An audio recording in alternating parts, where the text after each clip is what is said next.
joined in the room by Susannah Ashcroft Batty, an integrative and functional medicine practitioner whose passion is all around rebalancing the whole person.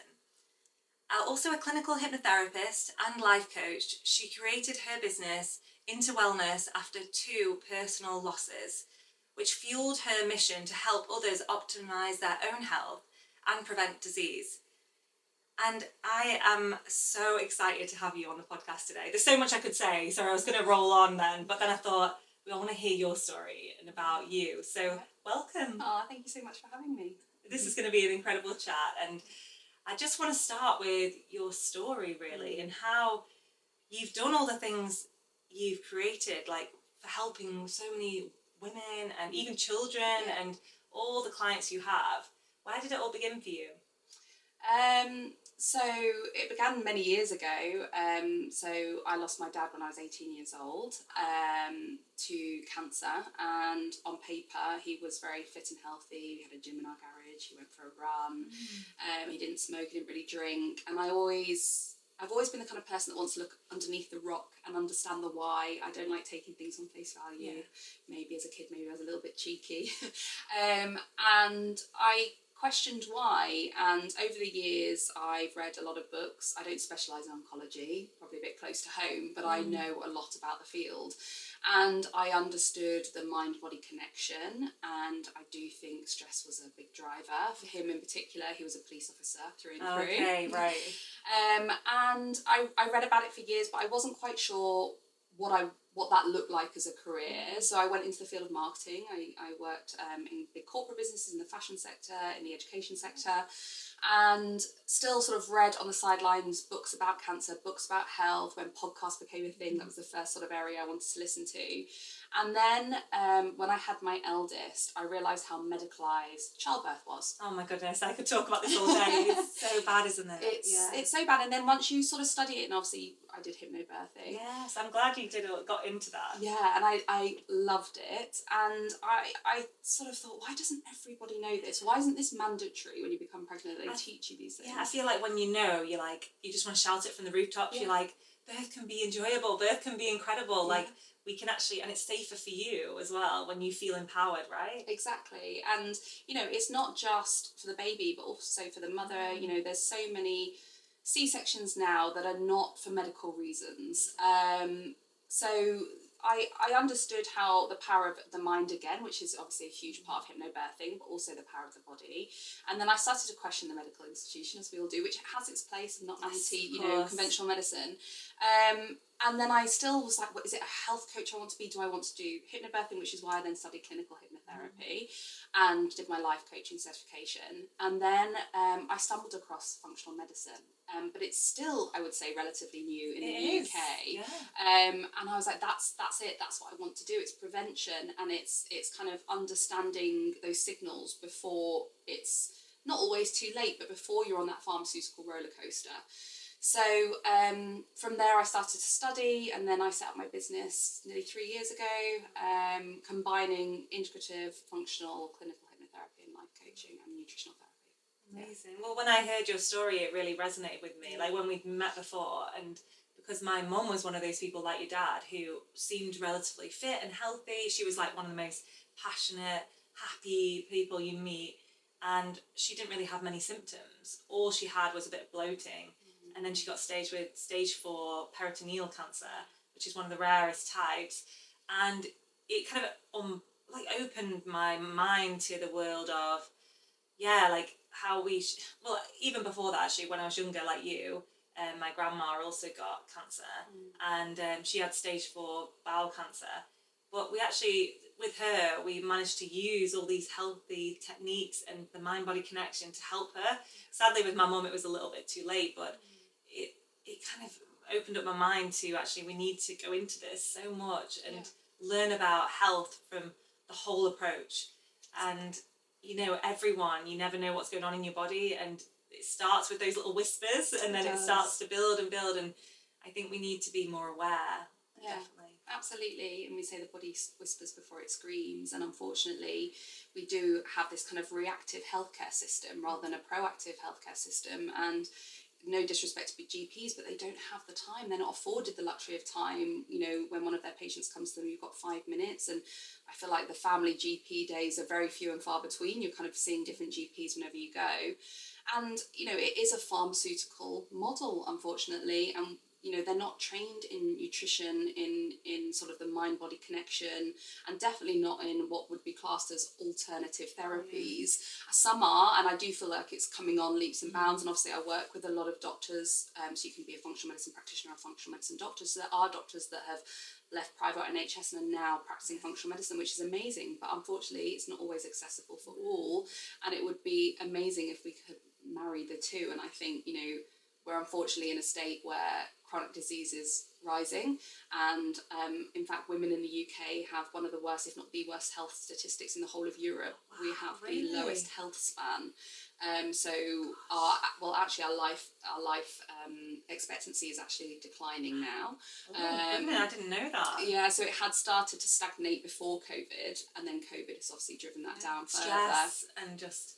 Exactly. I think that I'm fascinated, by the way, by blue zones and these places in the world, if you don't know about blue zones, where there's the most amount of centenarians and people that live over 100.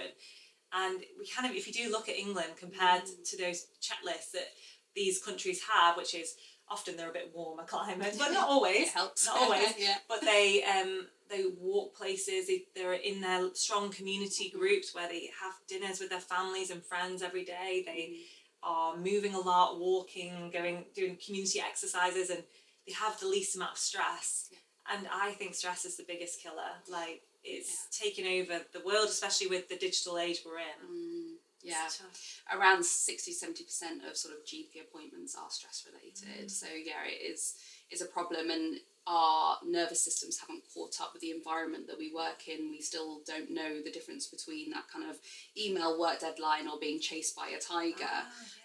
Fight or flight always being triggered. Exactly, and it's not just, you know, it doesn't just stay in stress, it impacts our digestion, where our blood flows, absolutely everything. And if it's impacting our digestion, it's impacting our absorption of nutrients. If we're low in nutrients, there can be higher risk of sort of disease states. So it all has a knock-on effect. So people don't realise that email in the morning, if you're not regulating your nervous system, you're just triggering it, and you're constantly in that stress state all through your day. I mean, I feel it sometimes because I live such a busy life with 4 kids. I know you have 3 kids as well, so you're constantly stimulated by things, and I feel like my to-do list is never ending. Thankfully, I got into yoga 12 years ago and learnt these practices that help me re-regulate. However, I don't have it perfect. So how do we re-regulate ourselves? How do we so if you had a woman, you know, talking to you today, or I'm sure there's so many women listening that are like, I need to regulate my nervous system. Where do we start? I think it really, the way that I practice is very personalised, and it really depends on the person, and I guess where that dysregulated nervous system is stemming from. So sometimes we can have what we call adverse childhood experiences, also known as ACEs, and we know there was a study with 17,000 people from years ago that showed these adverse childhood experiences. There's actually like a score that you can do, you fill in sort of what's happening, it gives you a certain score, can increase the risk of health outcomes, poor health outcomes in life. That's really interesting. So I think, you know, the whole old saying, the body keeps the score, it's not wrong. So I think, you know, do we need to do some work around that? That's, you know, sometimes that's out of scope for me, and I'll refer on. Sometimes someone needs to dig a little bit deeper, but understanding the root, if it's sort of previous and or current, I think is the key. And then other things that can help, sort of little tips, is obviously breath work with a longer exhale for the parasympathetic. Emotional freedom technique, which is tapping. Yes, I need to do this more. I've started doing it in my car. So I don't know if you meant to when you're driving. Wherever you but like all the tapping, if people aren't aware of it. No, but like if I'm at a traffic light or something, just little taps and saying some affirmations and things. But I need to learn more about that, because I'm hearing it everywhere at the moment. It's really big. Yeah, so that was part of the training when I did the clinical hypnotherapy, and it can reduce cortisol by up to 70%. It's one of the most studied sort of techniques. So that meditation, I did a course, it was one of the first courses I did, it was a personal course, not one that I can teach to others, called Transcendental Meditation. Wow, yeah, powerful. So it's very powerful. And actually one of the first books that I read on this kind of health journey that I've been on was a book called The Answer to Cancer, and it's written by doctors. And it sounds gloomy. It's not actually that gloomy. It talks about cancer, how it begins, what it is, and it talks about obviously alcohol, smoking, diet, and it says the biggest, most important thing you can do to reduce the risk of getting cancer is transcendental meditation. And that's so interesting because I dived into all the research when my mum was sick, and they were saying like oxygen uptake is so key as well. And obviously when you're meditating, you're breathing efficiently, and oxygen chambers and all these things you can do. But have you ever been on one of those silent like retreats then? So I was tempted to go on one. Someone I know has been on one, and with 3 kids, it does sound very appealing. I'm like, yes, take me. But no, they do look amazing. I think as well, like the big things are great, but I think it's trying to integrate it in little parts in your life, and also sort of focusing on the foundation. Sleep is massive, and it's so overlooked. And if we're underslept, and that's not just from quantity, it's from the quality of sleep, we're automatically on the back foot when we wake up. So that's me. Yeah. I am 100% a bad sleeper, and I need to re-regulate my sleep because I feel like I've just got in a stressed state with sleep because I've got 4 children, and maybe, you know, when you go through the newborn stages, I just felt like I'm always on alert to like, a child will need me. But hopefully that'll go a little bit as they get older. But it's funny how you can, you get stuck in these patterns, and I stay up late, and I find that that's my time to get things done, which we need. I know I don't practice what I preach sometimes, because I tell people we should, calm your nervous system, have a nice bath, turn off your phone, leave it downstairs, all of that. But then I'm not one to do it. So we really need to, though. What are the small steps we can take then to help our sleep? So definitely supporting, we have 2 sort of hormones. We've got melatonin, which is our sleep hormone. We've got cortisol, which, if you go on Instagram, has got a bad rep at the moment, but it's actually needed. So that's what gets us out of bed in the morning. Everything's about balance and health, and it's boring. It doesn't always sell on a social media reel, but it's true. They want the quick fix. They want the quick fix, and there is no such thing, unfortunately. There's some small things that you can do to help and get you there, but there's no sort of quick fix. But so first of all, you want to make sure you're supporting your melatonin production, which is obviously why you've mentioned the phone, because we know it's not just sort of where we're looking at light frequencies, we're also looking at what we're consuming. So what are we consuming? Is that driving the cortisol? Well, I do watch quite calming things. I'm very picky on who I follow. It's not like very stimulating things. But again, it's still watching. Still. What about those glasses that you can put on? Do they help? I mean, it depends on which ones, but they can do, but they're not going to block all of the light. And ideally, you do want that kind of mental wind down. So women's melatonin production actually comes in a little bit earlier than men. So our melatonin production can come in between 9 and 10 p.m. So really, that is when we should be trying to go to sleep, because I don't know if you've ever had it where you've had a bit of a later night and then you suddenly get second wind. This is me every day. Right. So what happens is I put the kids to bed around then. Like my eldest might go at like 9, and I am literally trying to keep myself awake because I'm like, I need to go turn the lights off, relax, and then sometimes I just let myself go with her, and I might just switch off. And I am really tired around that time. But then if I have that second wind. Yeah, because your melatonin will dip slightly and your cortisol will pick up, so that's why you get this second wind. And then sometimes it's harder to sleep. But not only that, you're less likely to get into that real deep restorative sleep. The old saying, couple of hours, past before midnight is better than the ones after midnight. And that's true, because it's just that more sort of restorative sleep. We're also likely, if we're getting the deep sleep, we're getting to a state of autophagy, which is like cellular cleanup. So in terms of touch tips, on that then. So how does this work? So when we're asleep, our body kind of effectively detoxes. So autophagy is always liken it to like Pac-Man. It's going to eat up all the dead cells. Amazing. But we also know that it can reduce the risk of dementia and Alzheimer's as well, because that's when our brain will clear up the old debris. So every organ, they say, has its own circadian rhythm, so its own time where it's detoxing. But it's really, really important, which is why people are talking about fasting.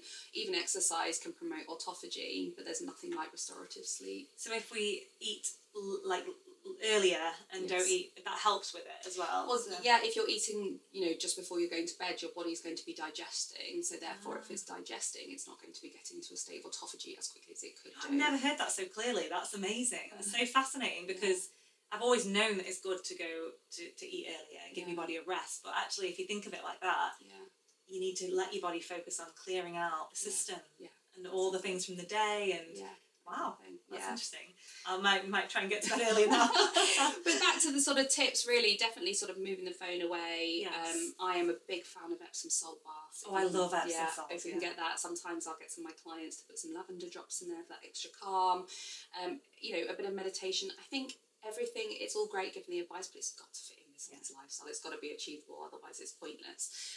So even just small things like saying, okay, half an hour before bed I'm not going to have any technology and I'm just going to read is sometimes just enough. But also then sometimes the circadian rhythm can reset by what you do in the morning. So trying to keep waking at the same time. Our circadian rhythm loves that kind of like routine and knowing what's going to happen, and getting as much light is really hard in this time of year, but trying to get sunlight as much as you can in your eyes as soon as you possibly can. First thing. I often do that, just going stand. Is it okay by the window, or like you should be outside obviously, but then I like just taking the dogs out in the morning, so just fresh, and you do feel instantly better. You're just getting that natural light, even though it's foggy out in the moment. I know, it's quite dark and miserable, isn't it? But as much as you can do, and I always tell, especially my female clients, to try and eat within half an hour or an hour of waking. Just to, obviously I'm seeing clients that are struggling health-wise, so it's not always the same for everyone, but for the majority, eating within that half an hour to an hour can just kind of blunt that cortisol. So cortisol is what rises us, but most of us are struggling with cortisol regulation, and the longer we leave it, the more that cortisol is going to rise, and the more we're going to slump. Because I'd heard like fasting was quite good in the morning as well. So like, does it suit somebody to like fast until like 11 or 12 o'clock? So actually, a lot of the fasting studies are done on men, and we are different. Because my husband, he usually eats from 11 and then stops eating around 6, so he has that actually about 7 he has that fasting window, and he feels amazing on it. But I remember trying it, and like I'd go down to CrossFit to the gym and not have eaten, and I'd be like, this is not great. Especially training, that's one of the worst things. I'll see a lot of women with thyroid issues, and they are doing the CrossFit, the high rocks, fasted, and it is just a recipe for disaster. And I learned the hard way. I was like, okay, I'm grabbing a banana or a protein shake or something. It doesn't have to be a big breakfast, just something to try and set that cortisol, and also to fuel your performance will be better. But they've actually did a study a couple of years ago, and they had 2 groups, and they looked at the eating windows, and those that ate their majority of their calories or their intake earlier in the day were metabolically healthier than those that had a sort of longer and were eating. So naturally we're more able to deal with the blood sugar and the insulin and everything earlier on than later on. And that's not me saying, you need to stop eating at 4 p.m, but I would always say sort of 2 to 3 hours before you go to sleep is ideal. But for women, ideally you want to try and eat within half an hour to an hour. A walk is fine. A walk fasted can sort of actually support mitochondrial function, but that kind of HIIT workout is... And it's good to walk after you have a meal as well, to like re-regulate, isn't it? Because I feel like we need to talk on blood sugar, because a lot of people don't realise like that really sets your whole day, doesn't it? And I feel like if you have, because I used to have when I was younger, even, I swear it was because of having a lot of antibiotics when I had a bad accident when I was in Australia. I fell off a motorcycle and I got an infection in my arm where I had stitches and things, and I had to have antibiotics, and I never realised the power of being on a long course of antibiotics, how it affects your gut.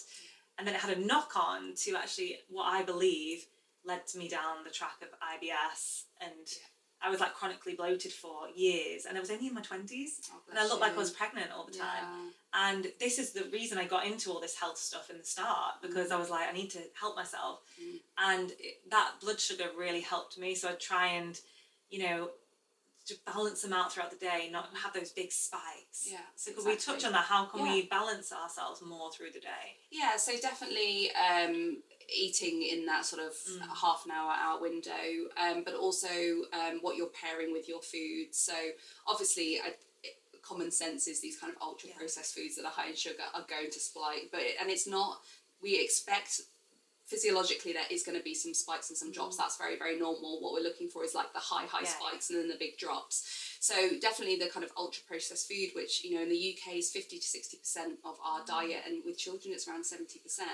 So that is, everyone sort of comes to me like, what should I eat? And I'm like, let's not major in the minors here. Let's look at actually what we are consuming. And some people don't realise, they think, that protein bar, is healthy. The protein bars, they drive me mad. And they're so full of rubbish. And all the protein shakes, the whey and all this Yeah. that people think are generally helping them. And I know it's good to have some protein, some are okay, but a lot of them have loads of sugar and they're actually doing you a disservice. Exactly. And I feel like we need to touch on that, because you know, these protein bars and all the low calorie ones, I just think you're better off like making a wholesome meal or a nice snack, absolutely. or yogurt and granola and some like protein mixed into that or something like that. I'm sure it's tasty. But yeah, there's definitely a lot of these kind of, you know, health foods that are not necessarily healthy, and it becomes confusing to the consumer as well, because they think they're doing the right thing. Yeah, it's hard, right? And it's not all the ways the way. And I think Joe Wicks did a campaign recently where he created his own protein bar, and it caused uproar in the industry. There was so many different opposing views, but I think the messaging was like, look at the labels of things that you are buying, and actually, ideally, try and reduce the food that has labels. We don't have to read the ingredients in an avocado. Yeah, and I mean, if you see a label that has more than like 8 or 10 ingredients, it's obviously not the best. No. And like, it's hard, because what is it like in the supermarkets? It's mostly ultra processed foods. It's like, you're going in there, there's so much choice, and it's so hard to get things that have little ingredients. I know. And especially for children, they want the quick and easy fixes, the crisps, and I think it's so important in this day and age that we just start to go back to the whole foods plan. Yeah. And I was like vegan for like 15 years, and I know now, I'm learning now with my body type, I do a lot of high rocks, running, marathons, that I do need a bit more protein and iron and all the nutrients. But so I'm starting to incorporate a little bit of eggs and a few things, which is hard for me to say on here, actually, from being like an ethical vegan for many years. But you have to just respect your body and listen to your body, don't you? Yeah, absolutely. And I think, you know, there are nutrients that are more bioavailable, unfortunately, in meat, and there's you have to be a very strategic vegan to cover. It's not impossible, but in our sort of world that we live in, being rushed all the time, it's very, very difficult.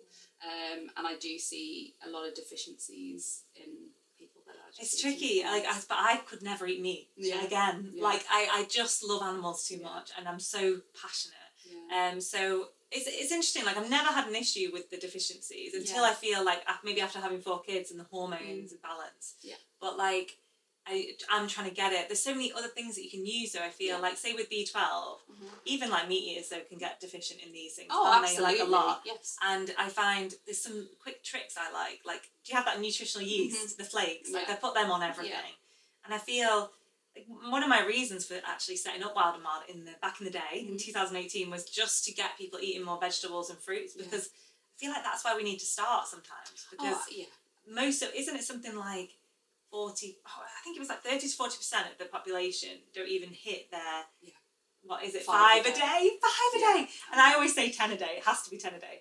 But isn't that mad? And that was the reason I created the cafe, which started at Wild and Wild, just to get people eating more fruit and vegetables. Yeah.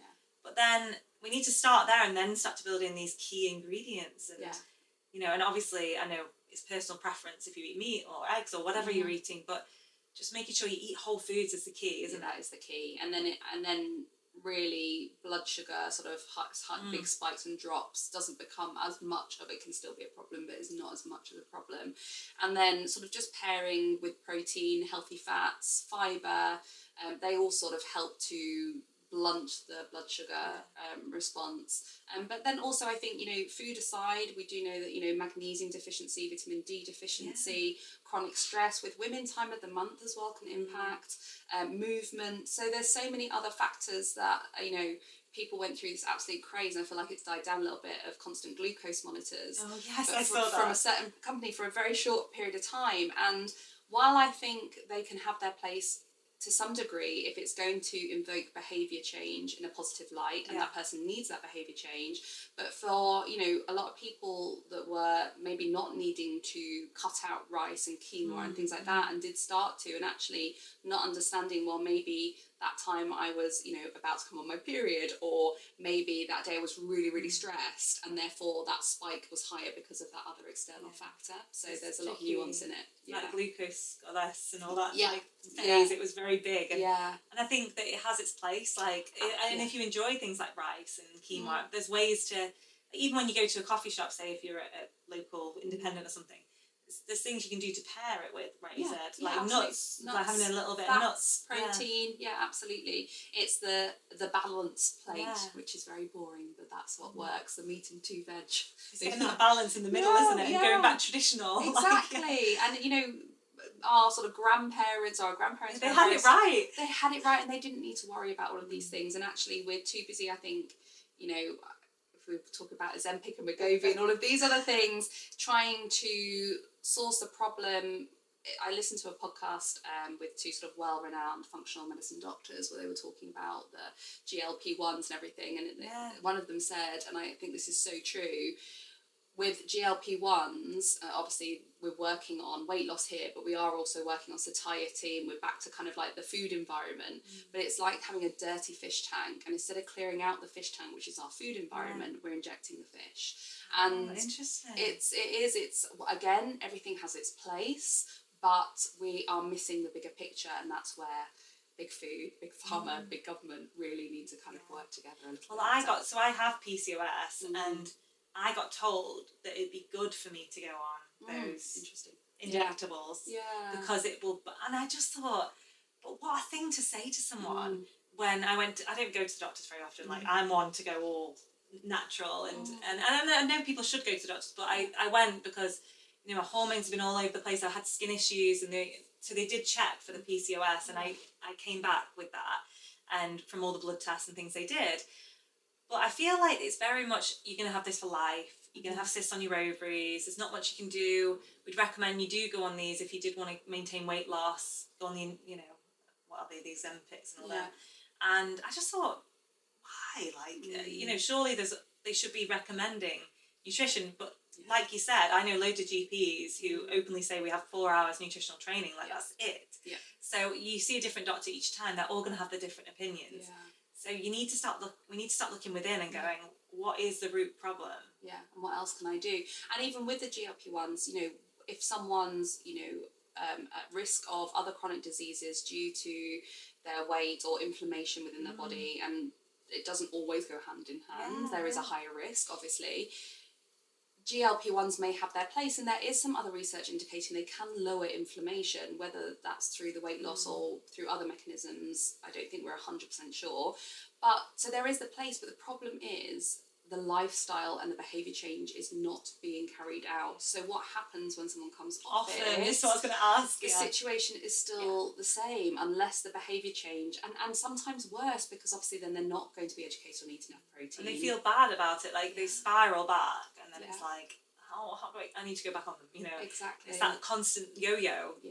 Yes, and it's, I think we're again kind of masking a problem and maybe supporting people, and it'd be interesting to see what happens in the next few years when people do start to come off it, if they do come off it, and seeing where everyone is at then, because obviously they're not eating enough protein, and if they're not strength training, then they may gain more weight because they've lost muscle mass. I mean, there is someone in our local gym that's been on them, and she's done amazing, lost a lot of weight. She was bigger and she lost loads of weight. Not that I'm saying it's always good to lose weight to a good healthy standard, but what's great about seeing her journey is she's paired it with protein, with weight lifting every day, because I don't think people realise that if you're going to do them, you have to be doing training, strength training, all the things, and eating way more protein because your body's changing how it, And the behaviour change, working out, why was I possibly, not, again, it's not about weight, but feeling that way, or reaching maybe for certain foods previously, what was the root cause there? Is there something I need to work with my mindset, my mental health as well?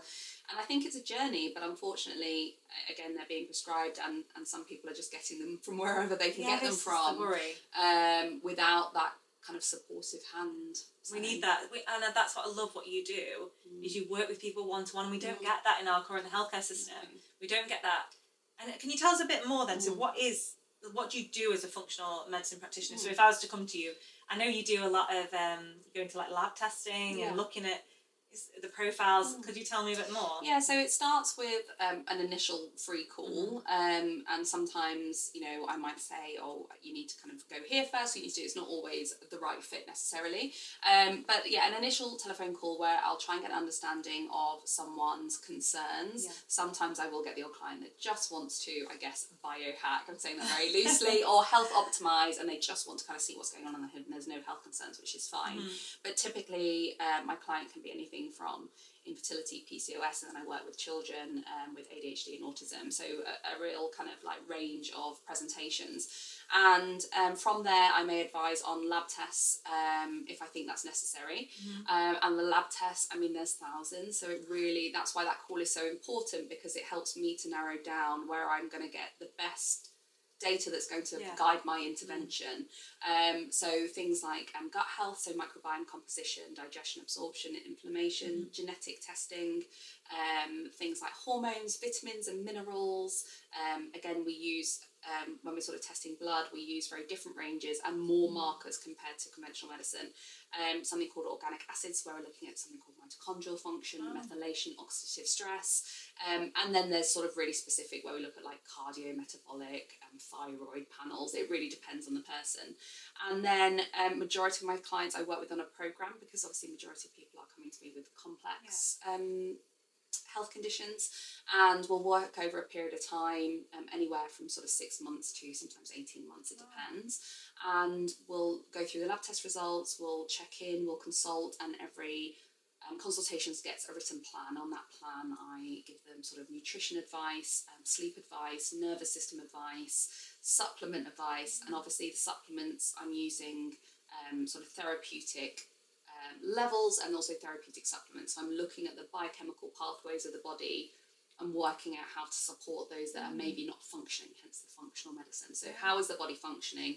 What does it need to support that function if it's not functioning as optimally as it could do? We're all so different, and we need that individual approach. I mean, that's amazing. I want to sign me up. I'm like, I need this. I feel like your body changes so much after having children as well, and I'm still breastfeeding actually, and I feel like it's just kind of so full on, you know, your body goes through such ups and downs, and that support's so key. Absolutely. And you work with children as well, so I'm fascinated by this. As I've got some children with neurodiversity, so how do you support children? So I work with ADHD and autism, but also, you know, developmental delay, or there doesn't always have to be that diagnosis. So I sometimes have parents come to me and they say, my child was developing fine and then there's been a sudden regression. So or like non-verbal, just kind of, 'cause that happens, it doesn't have to be autism, it could be something else. Be, sometimes it's eczema, sometimes it's allergies, gut health, so it really depends. But I would say at the moment I have a lot of clients are children with autism, and I mean, it's very complex presentation to work with because it impacts so many different areas of the body. But typically we're looking at gut health because around 70% of children with autism have intestinal dysbiosis. They complain of GI discomfort. Is that something they've had since birth, or is it something that, so are you saying that the diet could affect them to show autistic symptoms? Or? Not necessarily. I think it's many different sort of contributing. So we know that there's genes that can sort of increase the risk of autism, but there's over sort of 100 genes. There's not one single gene that equals autism, but we also know that it's epigenetic, so there's environmental factors, and it's the same with ADHD. There's environmental factors that can switch those genes on and increase the risk of autism. So we know things like mother's age you know, can increase the risk. Gestational diabetes can increase the risk.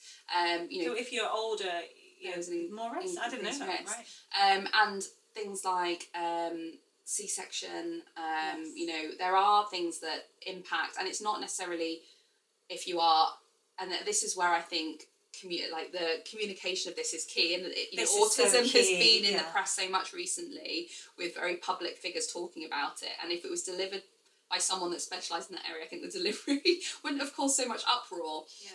It's not one thing equals autism or equals ADHD. It can be a number of these factors, and those factors can be so individual to that person. So I can have children come to me that are still being breastfed, and they're 2-3 years old, that were vaginally delivered.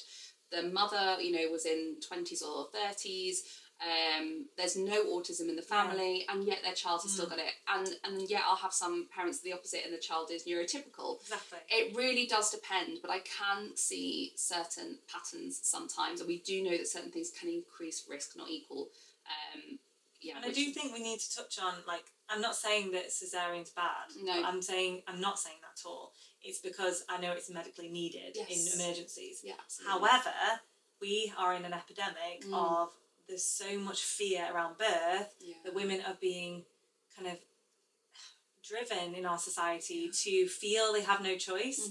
And I want to bring that choice back to women. Like, if anyone's listening and you're pregnant, you can make them decisions in your pregnancy to have a vaginal birth, or to have a pleasurable birth, or to, you know, even try to step towards that. And it's fine if it does go that way and you need medical support, but there's so much that I could chat on that, because I don't think people realise, though, if you have that optimal kind of natural birth, it sets a baby up for life. It does, because they're being seeded by the vaginal microbiome. So isn't it something like there's 80% of our immune system in our gut? Yeah. So it's so key that we focus on this area, and the microbiome from birth is so key. Yeah, absolutely. And we know that there's some big transitions from birth to the age of 2 where the microbiome is...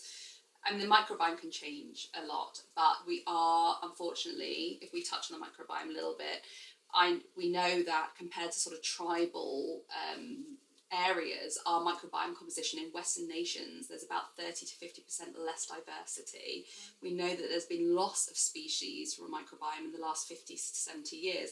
Now, there's many, many factors for that, but we know that, you know, children that are, you know, are born by C-section, and this is not mother shaming at all. Okay, there's sometimes we are needed. I think it's a system issue, and it's an education to, you know, pregnant mothers issue, not a mother's. The mothers just want their baby to be safe. here, safe, of course. and that is it. But I think we need to kind of look at how we are, you know, not promoting but describing birth to mothers, and also how the medical system works. But anyway, that microbiome composition really needs to mature in those first couple of years, and we do know that with C-section births, because then the baby's not being seeded by the vaginal microbiome, there is a shift in certain microbes. And breastfeeding, like so many women I follow on social media, I literally nearly cry, and they're like, I'm not being pushed into being breastfeeding.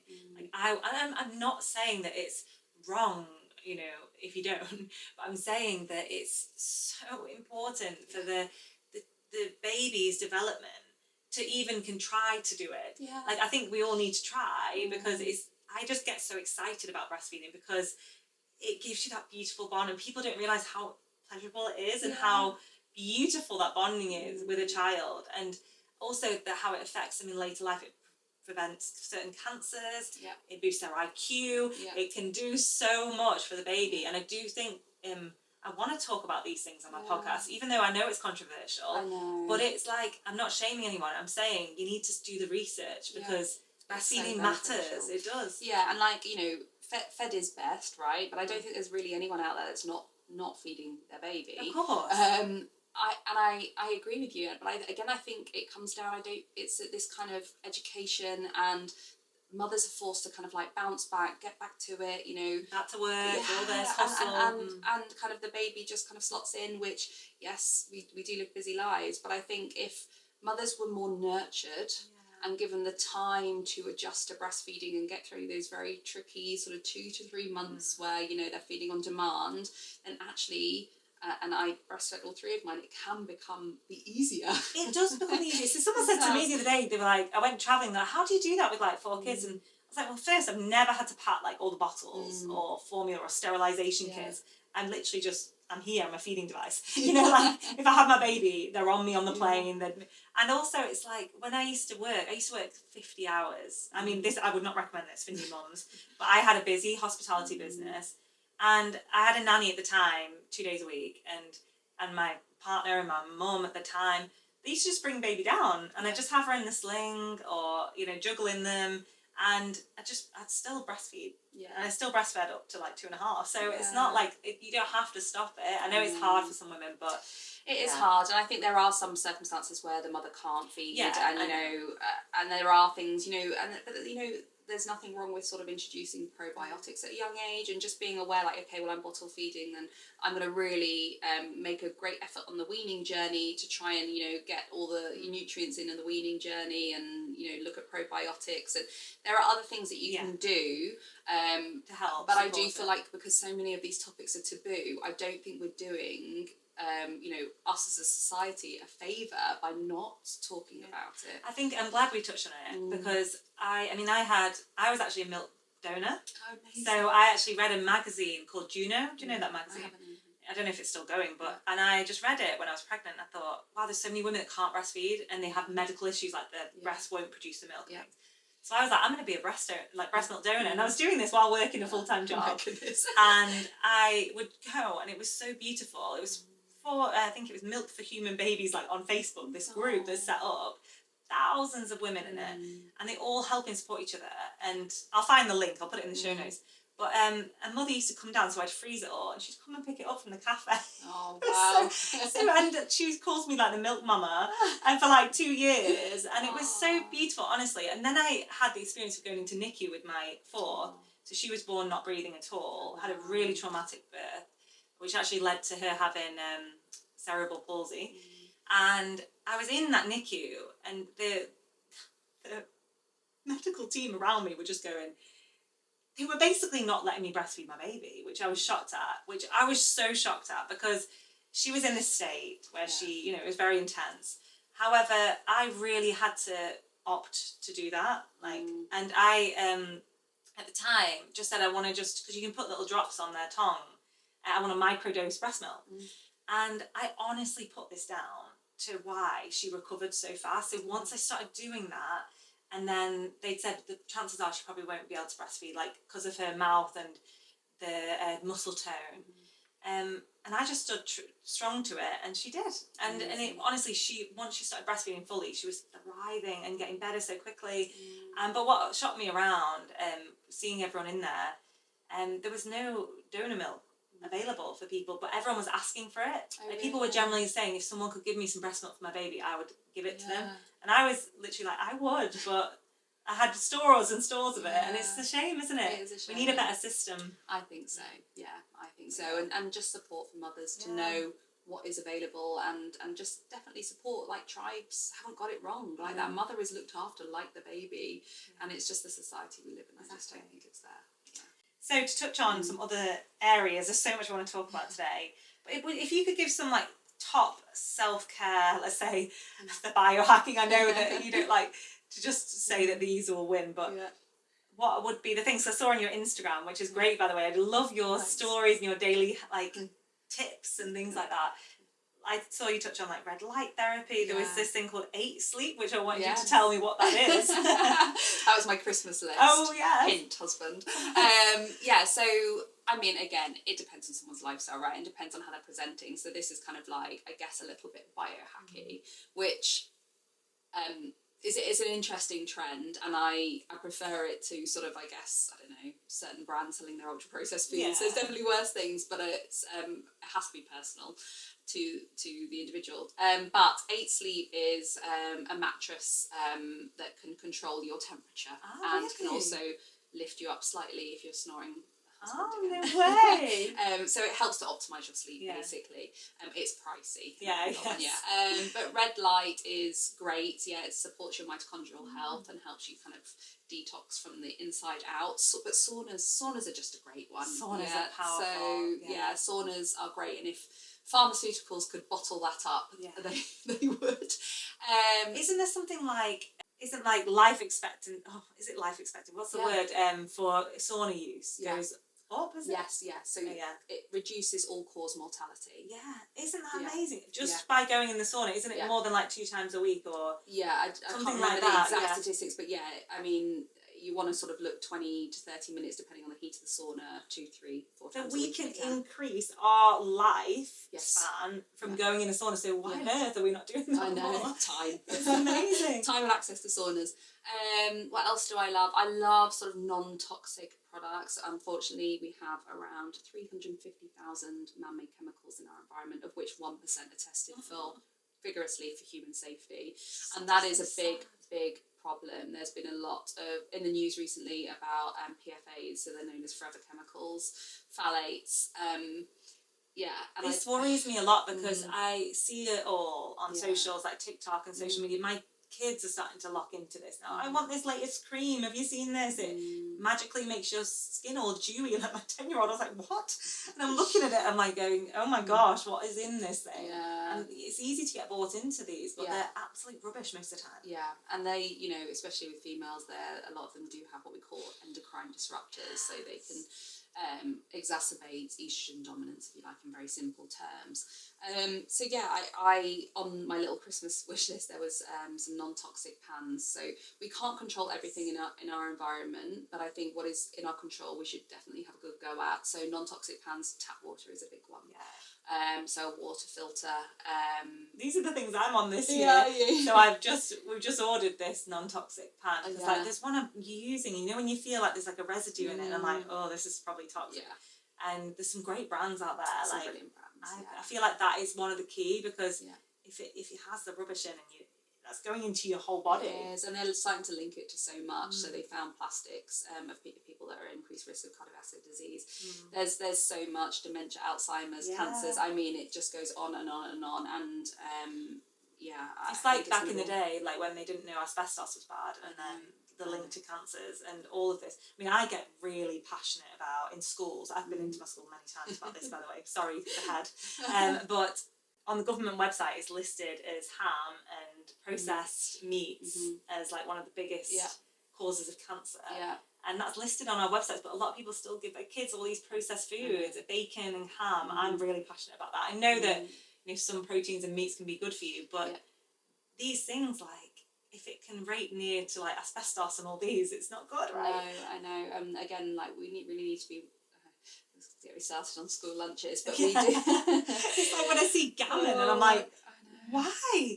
Like, get something healthy. I know, the fish fingers and the pizza, and it's hard, and it's there for the children. And what's even harder is then if you're sort of saying to your child, no, I'm not going to let you have that, and then all the peers having it. But there are lots of things that we can do to control, and sometimes it's little things like, you know, we have to consider our air quality, but especially inside the homes, because we have toxins from things like paint and upholstery and things like that. We have heavy metals in things like carpets and rugs, believe it or not, that we can breathe in.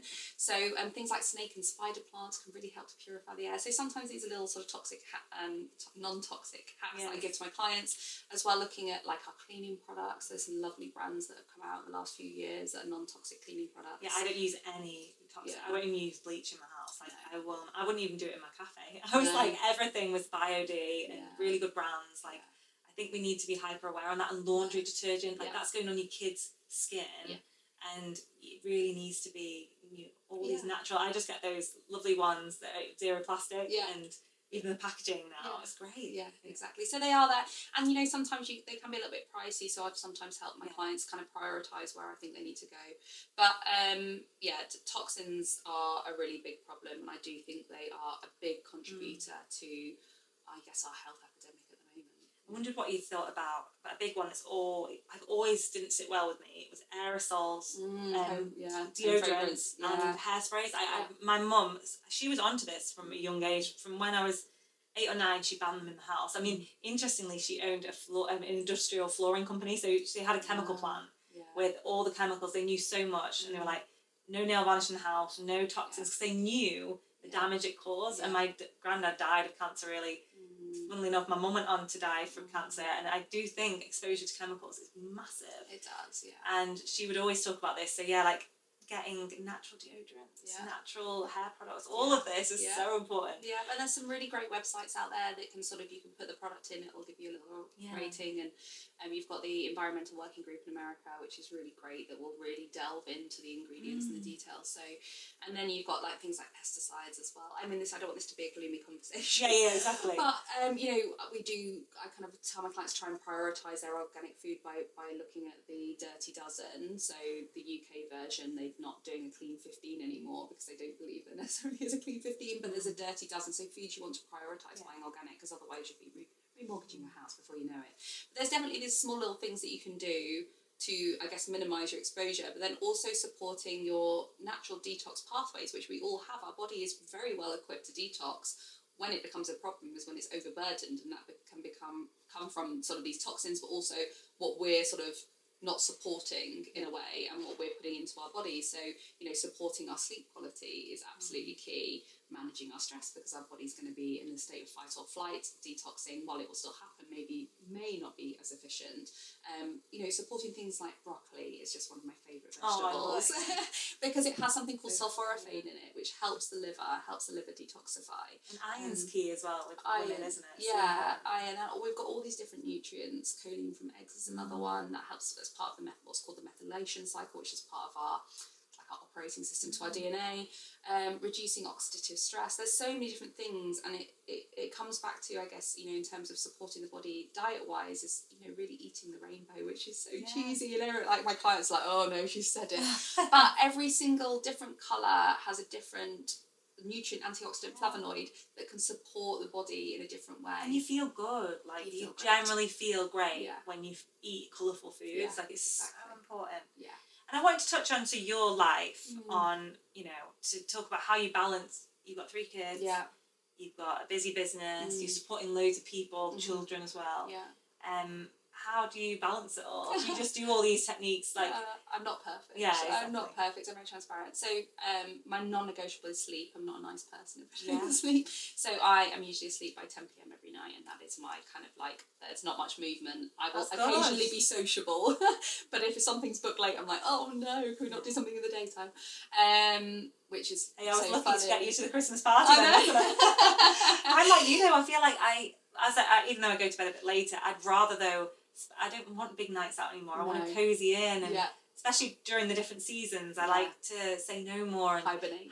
Yeah. I know it's a new trend, I feel. So sleep is a good one. Diet, I obviously allow myself treats, and I also, for transparency, I do allow my children to have treats, because I think sometimes you go too far the other way, and as soon as they become teenagers, you've got a rebellion on your hands. So within sort of, I cook every single night. It's always fresh food. We do have help. I'm not going to profess to having it all, or doing it all. Every meal is home cooked. Their lunches, sometimes it's school dinners, but I'll try and avoid the ultra processed ones. And if it's that, then I'll send them with a packed lunch. Breakfast every morning. So I guess those things. The diet is not perfect, but majority of the time it's there. And what about fitness? Do you do fitness? I love working out. Yeah, so I've trained for years. It does sometimes slip when the business is very, very busy, but we've got a dog, so I'll always get out for a walk. That's my, and I think we got a puppy similar times, didn't we? You have to bring it over to the dog park. She's brilliant. I'll always get out for a walk if I can, and I will try and strength train 3 to 4 times a week. Sometimes I'll do a bit of HIIT, but I feel like I need to sort of definitely build that muscle mass. It's good for women, isn't it? As you get older as well. I didn't realise the importance of strength training. It's so key. And I think it's the balance, isn't it? And I will do reformer Pilates as well, usually once a week. I would say my Achilles heel is stress. I do need to practice what I preach a little bit more there, but I will try and meditate a couple of times a week. It should be more. If I'm feeling sort of at my desk and I feel a bit tense, I'll try and get a couple of rounds of breath work in. And also, I guess, I know it sounds very cheesy, but gratitude and, practicing gratitude and trying to be present, I think is really big. So I'm not perfect in every aspect, but I try and optimize, and I know where my weak spots are. And when a client comes to me, and I think I said this when I was on the panel at one of your amazing events, and I think one of the questions was, which area is the most kind of important? And I always say to my clients, like, I work out which is their, I guess, weak spot. Is it their sleep? Is it their stress? Is it their movement? Is it their relationships? That's also very important. Is it their diet? And we start there. Because often then one impacts, you can't do everything. And one often impacts. And the amount of women that are of our sort of similar age will come to me and their sleep is the worst, and that's really, really hard. It's so hard to then make those good choices, diet or relaxation the next day, especially if women have come to me and they're saying, I'm craving sugar and I'm wanting sugar. Well, if you're not sleeping well, we have 2 hormones. This is me too. Here we go. So we've got ghrelin, I call it a little gremlin. So that's our kind of hunger hormone. It's telling us we're hungry. We've got leptin, which is our satiety hormone. And if our sleep is dysregulated, again, not just from a time served in bed, from a quality sleep, then these 2 hormones can become dysregulated. So I'm sure you felt it if you've had a bit of a late night and you're like, I just want salt or sugar or both. Yeah. And that's because these hormones are dysregulated. So if a woman's coming to me and they're saying, you know, I'm just wanting sugar, and then you get off this roller coaster where you're eating sugar and your blood sugar's spiking, then it's dropping, then you're wanting more, and then that kind of sets the day. And actually, if we can just optimize the sleep, then therefore the sort of choices the next day dietary wise are going to be easier to make, because we're regulating those feel hormones. it, like when it's interesting, so I don't really feel like I need to eat much in the morning, but then as I go through the day, I'm like, I need more, I need like not loads of food, but just sugary snacks. And I feel that need to just keep my energy going, because I am so busy. But it's the sleep. I know, because my body's craving more, because it's like, I need to keep going. I've not slept well and I feel depleted. So that's something I'm going to really work on, thanks to our conversation today. But I want to touch, how do you feel? Because I feel like after I went through extreme grief, like with my mom, and I also had a miscarriage that year, there was lots going on. I feel like these habits have got worse since then, because it was so overwhelming. And I do still think I'm processing grief. Like, I don't think it just goes away, does it? Right? And I do feel some things have been triggered, like my lack of sleep. She comes on my mind a lot, you know, at night. You have little things, and I know you've been through some really hard things in your life. You don't mind touching on them. So you lost your dad when you were 18, and he was fairly young. He was right? 47, and then you lost your brother last year. I'm so sorry. Like, it's just at such a young age as well. Was he 32? Wow. Yeah. And was that cancer as well? Yeah. And that was very quick. Yeah. Oh my gosh. So yeah, I mean, it takes time, and I think, you know, I'm still processing as well. And I think most people. I'm really emotional. That is so tough for you to go through that. Yeah, I think it's just, you know. And it does, I think when there's a premature loss as well, I was thinking about this the other day, I think every loss is hard, no matter how that looks, and it doesn't have to be loss by death, it can be loss of a relationship, or, you know, however that looks, it's all grief, isn't it? But I think when there's a loss and someone's gone prematurely, and I feel in a privileged position to say, you know, my dad was 47 and my brother was 32, because there's people out there that lost children, and I cannot even imagine. So, you know, but I think you question, I guess, what that's all about and why, and it's definitely, my business was already, you know, set up by that point when I lost my brother, but I think it definitely drives you that little bit more.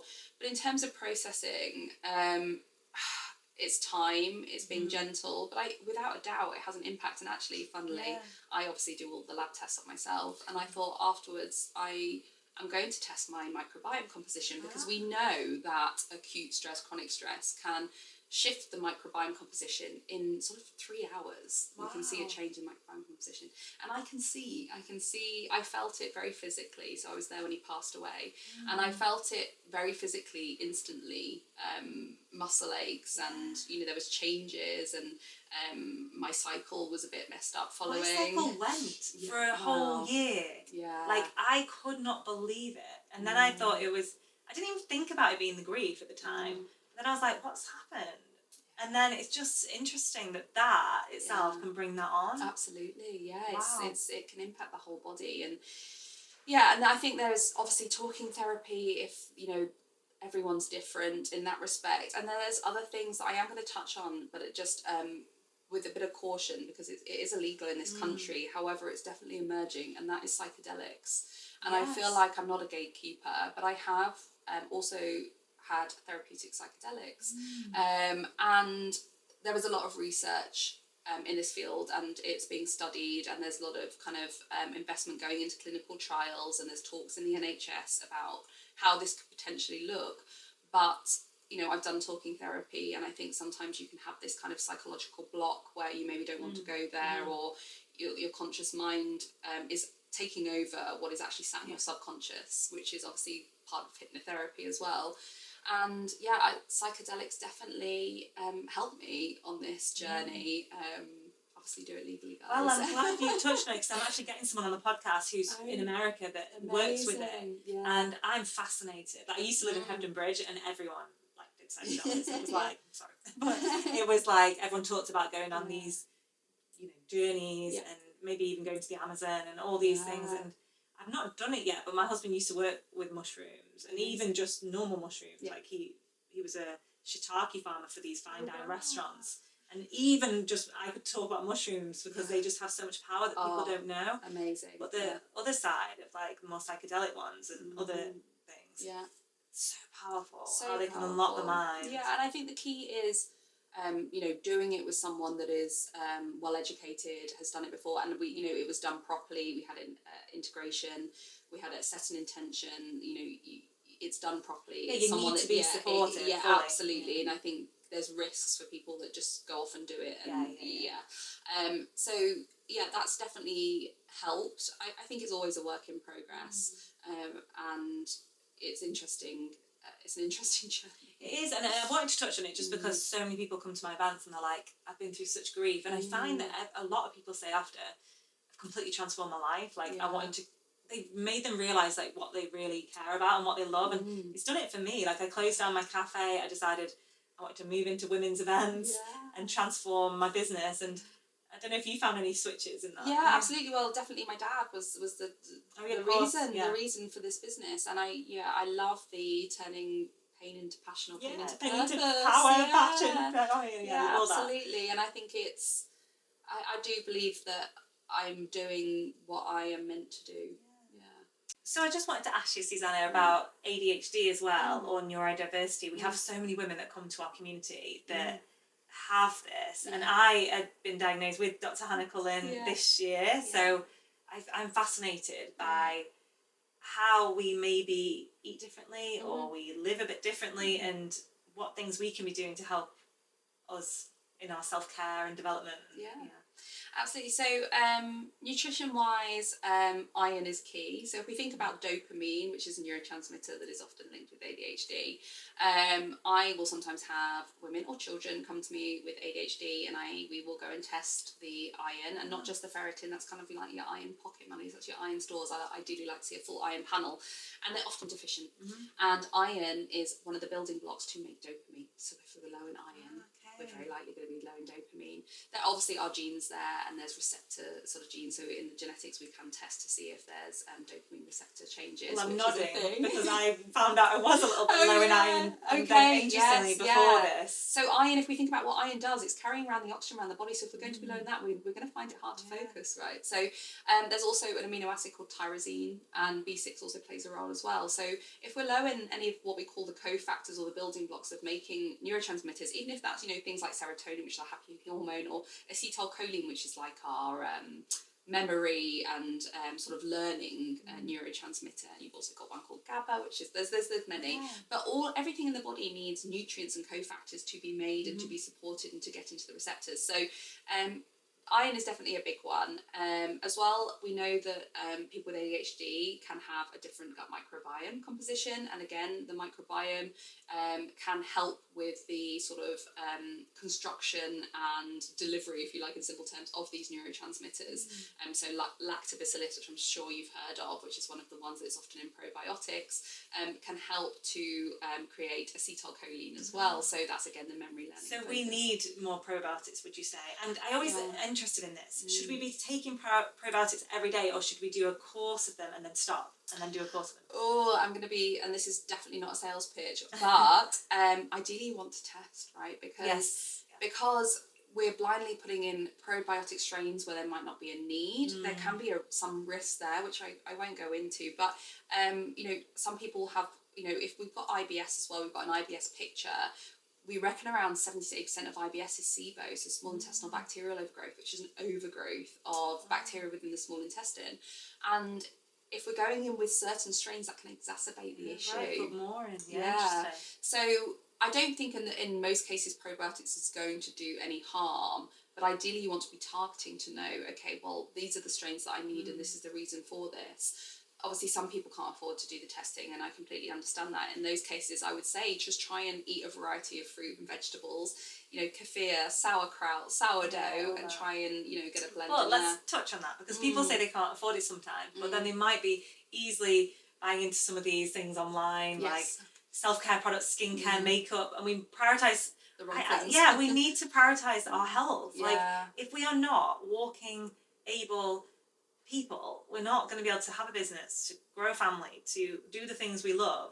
So we have to prioritise this. And I think that's what I learned the hard way through my mum, watching her in a wheelchair not able to walk, like, it put things into perspective. Like, we should have tested her way in advance, because if we'd done regular testings, and it was a simple blood test that pulled up the CA125 protein, which is an indicator to ovarian cancer, and that was the thing that made us realise, so we need to do this. I know, and unfortunately, but I think we don't really look into the future very much as a human race, and we kind of, don't think about the consequences of our action today for our future selves. But it really is key. But I think when you've been through that loss, and you've seen someone deteriorate that I guess you would have on paper as healthy, you realise that none of us really know what's going on underneath the hood. And actually, a lot of us do ignore these kind of subtle symptoms like the bloating, the headache, the fatigue, that are little signals from our body. Pass it off. Yeah. So ideally, you do want to test with most things, with most vitamins and supplements. There are some that most of us are deficient in, like omega-3. Most of us aren't getting enough fatty fish, magnesium. With the sort of modern agriculture, that is a depletion in the soil and therefore in the nutrients in our food. So unfortunately, people say you shouldn't need to take supplements. You should be getting it from diet. Well, yes, it's harder to. Maybe like grandma's generation, but unfortunately not necessarily today. And chronic stress also depletes a lot of these nutrients as well. So ideally you do want to test, but definitely trying to optimise the diet can get a lot of your nutrients done, and not necessarily all of them. Sounds like people with ADHD though on neurodiversity need to test more than. And there's so many factors with it. So sometimes I'll see elevated oxidative stress. That can be sort of a contributor to ADHD. A bit of what we call, it's going to sound horrible, but a leaky blood-brain barrier. So if you've got what we call leaky gut, which I was going to ask about this. So what is leaky gut? So is it literally nutrients just spilling out of the gut? That's what I feel like. So we've got basically what we call an epithelial barrier, which I liken to sort of like teeth, and it should open up and let the nutrients into the blood. That's how we absorb the nutrients, and then it should sort of gently close again.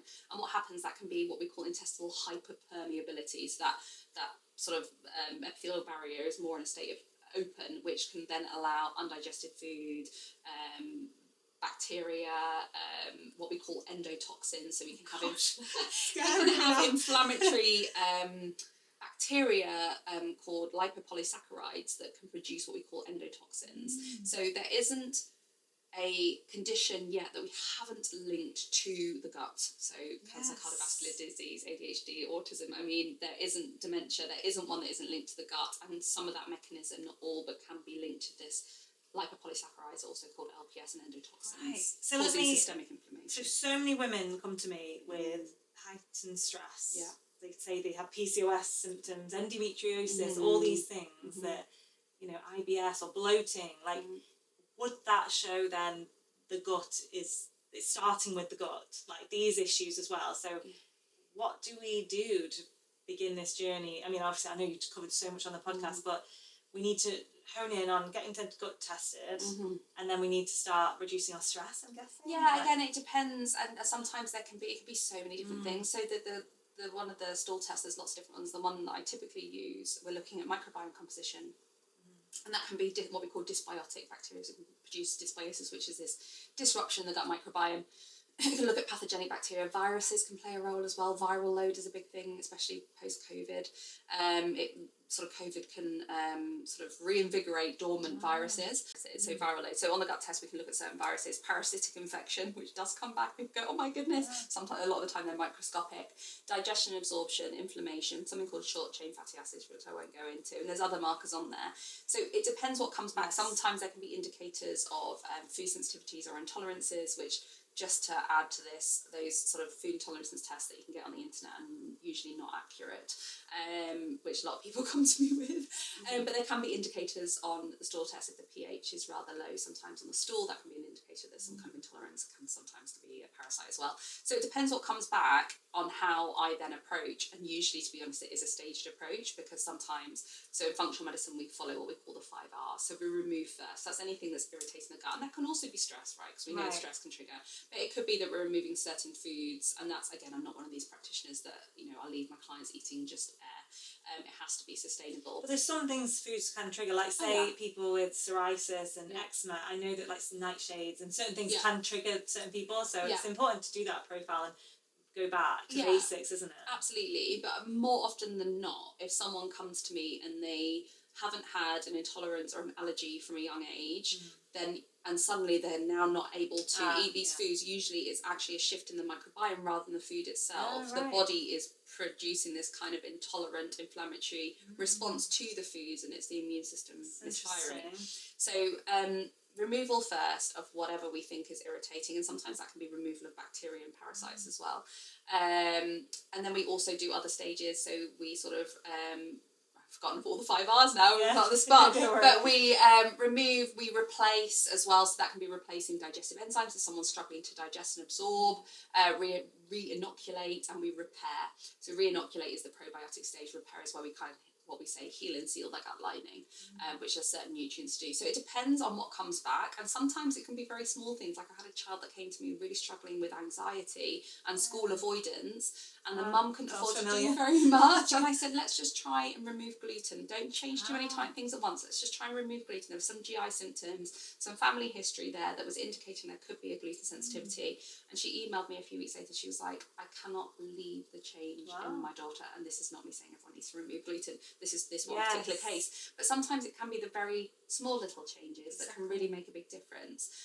But generally, for the sort of average person, and I say this very carefully because actually the average person is metabolically unhealthy. So I'm like, I guess the average healthy, the really healthy person may not need to do all of these tests, but in an ideal world, I mean, obviously I'm biased, but I do believe that everyone should try a little bit of functional medicine testing at some point in their life for health optimization, because like you said, if you don't have your health, then what do we have? Health is wealth. It is. Honestly, I'm so grateful for you coming on today. It's just been just a wealth of knowledge, and I feel like I could talk to you all day on this. There's so much I want to pick your mind about. But we usually finish with a little quick fire round. So I wondered what you prefer, hot or cold? So hot sauna or cold plunge? Oh, hot always. Yes, hot always. Have you got a podcast or a book that you've been reading recently that's inspired you? Oh, that's a good one. There's so many books that I love to read. I'm going to try and have to pick one. So actually, and I'm going to forget the name, but I remember the author.